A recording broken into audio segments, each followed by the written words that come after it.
¿Quién es Julio Guzmán? Las preguntas que contestará en esta entrevista pintarán al candidato. ¿Es el outsider que todos dicen? ¿Tiene cuentas en Suiza o algún otro paraíso fiscal? ¿Quién gobierna este país? ¿El presidente de la República, su esposa, los ministros? Comenzaremos nuestra conversación con Julio Guzmán Cáceres. ¿Quién es Julio Guzmán?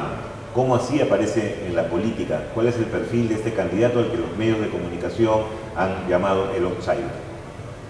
Bueno, en primer lugar, muchísimas gracias por la invitación y un saludo a todos tus lectores. Y bueno, y la respuesta es bastante simple, ¿no? Julio Guzmán es un chico de barrio. Yo he crecido en la típica clase media peruana, que es ese grupo de la población que ha salido adelante a punta de punche, de esfuerzo, una persona que cree mucho en sí mismo y que conoce el gobierno bastante bien por dentro. Y la verdad es que cuando uno observa todos los problemas que tiene el país, se da cuenta que tiene solución y que se deben fundamentalmente a cosas que el día de hoy no existen, que es liderazgo, que es claridad, que es voluntad política para hacerlo. Entonces tomé la decisión de meterme en política porque me cansé como muchísimos peruanos que estamos hartos de todo lo que está ocurriendo y terminamos conversando, simplemente conversaciones privadas, familiares, pero al día siguiente parece que no pasó nada y no hacemos nada al respecto. Bueno, yo respeto esas posiciones, pero yo tomé otra decisión y es cruzar la línea, meterme en política y comenzar a tomar decisiones para que las cosas cambien en el país. En primer lugar, mencionar que nosotros nunca nos hemos autodenominado outsiders. Son los medios de comunicación los que nos han puesto esa chapa y probablemente porque somos una opción nueva, porque somos una opción fresca, porque traemos un enfoque distinto, entonces quizás por eso, pero nosotros no nos hemos autodenominado. Ahora, nosotros efectivamente no hemos sido políticos, hemos estado muy atentos a la política, pero nuestro círculo, nuestro núcleo importante comenzó a través de un grupo de técnicos que tenían experiencia en el Estado, pero el día de hoy ya no es eso, ahora es una plataforma nacional que tiene bases, que tiene presencia en 25 de las 26 regiones en el país, que tenemos bases consolidadas en 16 regiones y por supuesto tenemos una organización y también tenemos cuadros técnicos. Ahora, la propuesta para un país no puede ser una propuesta técnica, tiene que ser algo más que eso. Tener un contenido técnico y tener experiencia de gobierno y conocer las soluciones es una ventaja increíble, impresionante y necesaria, justamente ahora donde no sabemos cómo resolver los problemas de los peruanos, pero no es suficiente. A eso uno tiene que añadirle una visión política y ciertas características. Las características son, primero, claridad, de saber hacia dónde estamos llevando el país, cuál es el norte que nadie nos ha vendido, que nadie nos ha contado. Lo segundo es la ambición, es estar seguros que los peruanos nos merecemos algo mejor y estamos convencidos que vamos a llevar el país ahí. Y lo tercero es el coraje, es tener la valentía, porque esto no es fácil. Tomar la decisión de ser candidato a la presidencia no es fácil y mucho menos llevar a cabo las reformas, porque vas a tener que empezar un montón de cambios, pelearte con un montón de gente para que la cosa avance. El técnico tiene las soluciones, pero lamentablemente los técnicos no tienen las otras cosas. La visión del país, no tienen la ambición en muchos casos y tampoco tienen el coraje. ¿Y cuál es la visión del país que queremos? Es que queremos un país que nos trate a todos por igual, porque nos sentimos frustrados y fregados de que a cada lugar que vamos nos tratan de forma distinta. Ya es hora de que un Estado nos trate a todos por igual. Y eso significa dos cosas: servicios públicos que funcionen y de calidad y que lleguen a todos y no solo a algunos pocos. Y lo otro, darle derechos a las personas. Tratar de hacer que las poblaciones más vulnerables y minoritarias tengan derechos como todos y que finalmente formemos un colectivo nacional. Esa es nuestra propuesta. El candidato Julio Guzmán, ¿en qué trabaja? ¿Qué ha estudiado? ¿Cuál es su profesión? ¿Tiene cuentas en Suiza o en algún otro paraíso fiscal? ¿Tiene deudas? Bueno, yo soy economista de formación, estudié en la Universidad Católica del Perú.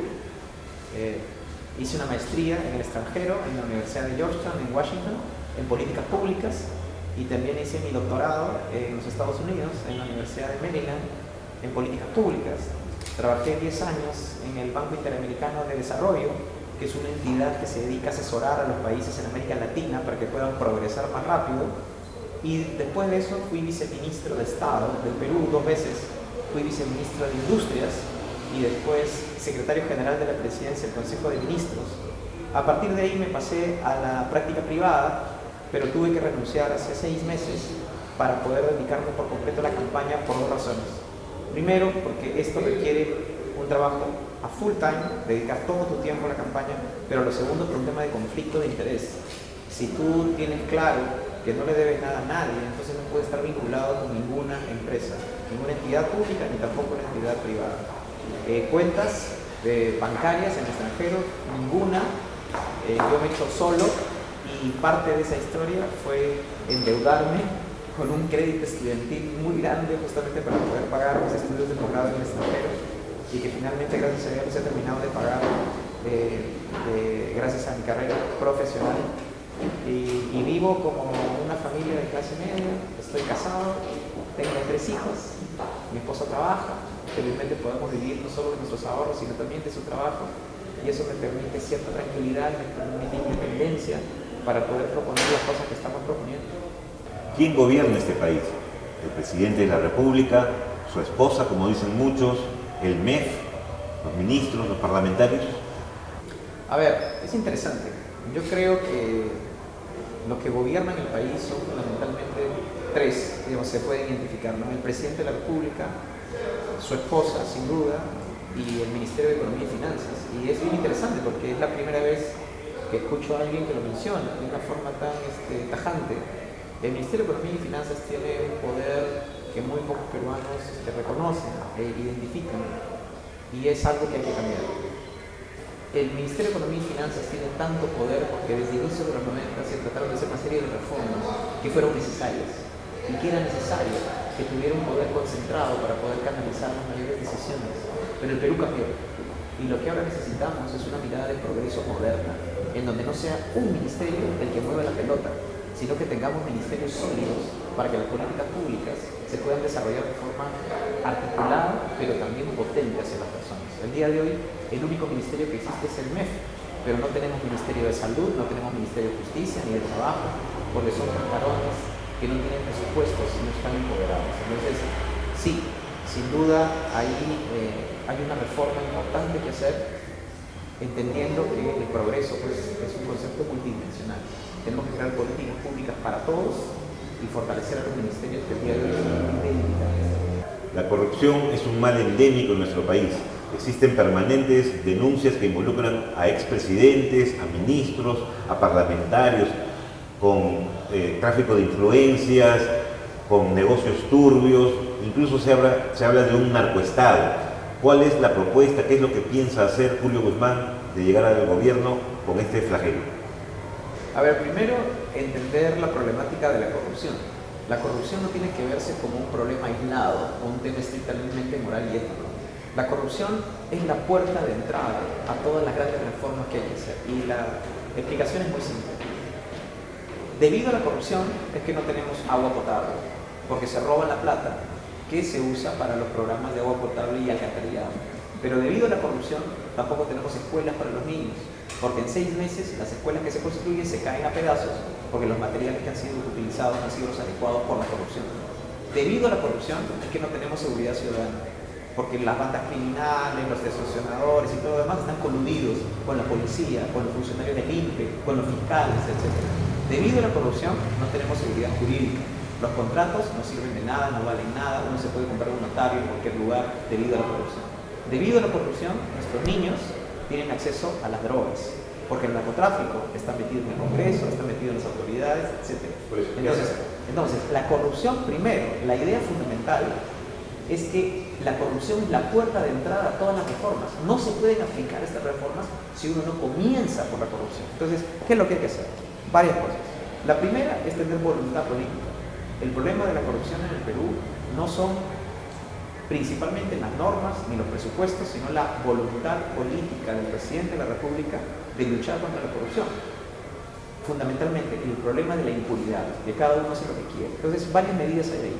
Primero, el procurador anticorrupción tiene que ser una persona que tenga un altísimo nivel, que esté empoderado por el presidente de la República y que él sea la persona que comience a abrir procesos judiciales a todos aquellos que estén involucrados en actos delictivos. Lo segundo, el Contralor General de la República tiene que ser una persona totalmente comprometida con la lucha contra la corrupción. El rol de la Contraloría hay que cambiarlo, la Contraloría no debería de estar buscando el delito después de que ocurrió, sino debería de involucrarse en los procesos con anterioridad para hacer que los funcionarios no cometan errores y asegurarse que los funcionarios tampoco no estén involucrados. Hay otras medidas, como por ejemplo la pérdida de dominio. ¿Qué significa eso? Que hacer que los delitos no prescriban. Es decir, hoy día en el Perú, después de un número de años, 5 o 10 años, los delitos pueden prescribir y ya no te pueden perseguir por ese delito. Eso tenemos que cambiarlo. Y eso ya existe una ley, simplemente que sea un reglamento de pérdida de dominio. Otra cosa que hay que hacer es implementar el nuevo Código Procesal Penal. ¿Cuál es la diferencia? Que en el nuevo código todas las audiencias son públicas. Es decir, está el juez, está el fiscal, están los demandantes y es abierto al público. No existe la posibilidad de corrupción cuando tienes una audiencia pública para decidir los veredictos. Eso está establecido dentro del nuevo Código Procesal Penal. Hay que hacerlo. Pero también otras cosas bien concretas. Por ejemplo, ¿por qué no damos recompensa a todas aquellas personas que denuncian casos de corrupción con funcionarios públicos? Y si resulta que hay indicios, se le paga la recompensa, y si resulta que fue una denuncia simplemente por hacer daño, se castiga también de alguna forma al denunciante. Otra cosa que hay que hacer también es la muerte civil en algunos casos. O sea, el corrupto, el funcionario público, tiene que tener un periodo en el cual no pueda volver al Estado, no pueda volver a ser funcionario público. Esa es la muerte civil. Entonces hay una serie de medidas que son posibles y que uno podría implementar, pero nada de esto, Javier, nada de esto es posible si tú no tienes a un presidente que está absolutamente comprometido. Quiero terminar solo con esto en el tema de la corrupción. Yo tengo la imagen como presidente, saliendo cada 15 días en mensajes a la nación, informando sobre todos los nuevos procesos judiciales a todos los funcionarios que están metidos en la corrupción. ¿Cuál es la novedad? Que no sea la prensa la que informe a la población sobre actos de corrupción, sino sea el propio presidente de la República sorprendiendo a todos los medios de comunicación, dándoles él la primicia de todos aquellos casos que se han encontrado. Y esa es la forma de ver una señal de compromiso directo contra la corrupción. Ha sido una primera conversación con el candidato a la presidencia de la República por el partido Todos por el Perú, Julio Guzmán Cáceres. Vamos a seguir conversando con él en otra oportunidad para seguir conociendo más propuestas, más lineamientos programáticos de su plataforma de gobierno. Esta ha sido una entrevista para Portal Perú.